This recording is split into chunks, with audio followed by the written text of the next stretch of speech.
Praise the lord. మన ప్రభు అయిన యేసుక్రీస్తు పరిశుద్ధ నామములో మీ అందరికీ నా హృదయపూర్వకమైన వందనాలు.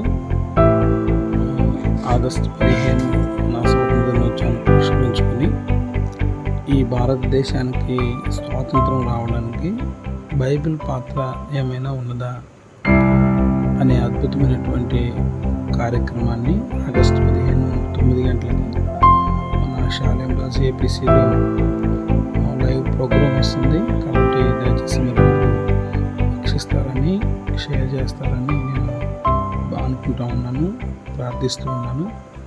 దయచేసి చాలా ప్రాముఖ్యమైన సంగతి ఇది.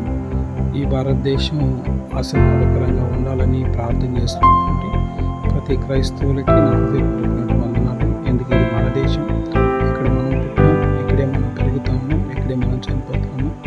మన దేశం సంతోషంగా ఉండాలి, సురక్షితంగా ఉండాలి. దేశంలో ఉన్నటువంటి అన్ని ప్రాంతాల వారు, అన్ని కులాల వారు, అన్ని మతాల వారు, అన్ని వర్గాలకు సంబంధించిన వాళ్ళు సంతోషంగా ఉండాలి. అయితే ఈ భారతదేశం కోసం ఎంతోమంది చనిపోతూ వచ్చారు, ఎంతోమంది రక్తం కార్చారు, ఎంతోమంది ప్రాణాలు అశువులు బాసాయి. ఈ స్వాతంత్రం కోసం ఎంతోమంది వాళ్ళ తాళ్ళు తెగిపోయేతూ వచ్చాయి. అనేక మంది అనాథలు అయ్యారు, అనేక మంది రాసులు అయిపోయారు, అనేక మంది ఎంతో కష్టపడ్డారు. ఈ త్యాగాన్ని మనం ఎంతైనా మెచ్చుకోవాల్సింది. అయితే ఈ స్వాతంత్రం కోసం క్రైస్తవుని యొక్క పాత్ర ఏదైనా ఉన్నదా?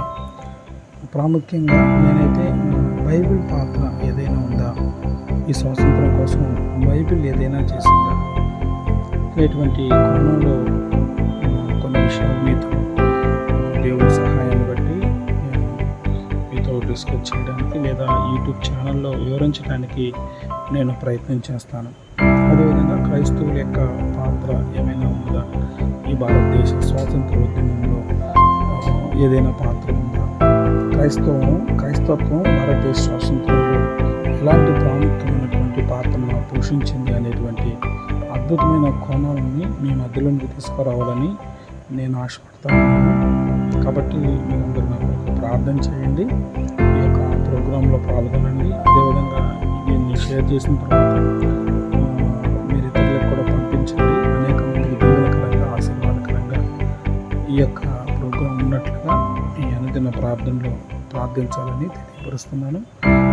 రేపు అనగా ఆగస్టు 15వ తేదీ రాత్రి 9 గంటలకి ఈ ప్రోగ్రాం లైవ్లో వస్తుంది. కాబట్టి మీరందరూ వీక్షించి ప్రార్థించాలని తెలియపరుస్తున్నాను.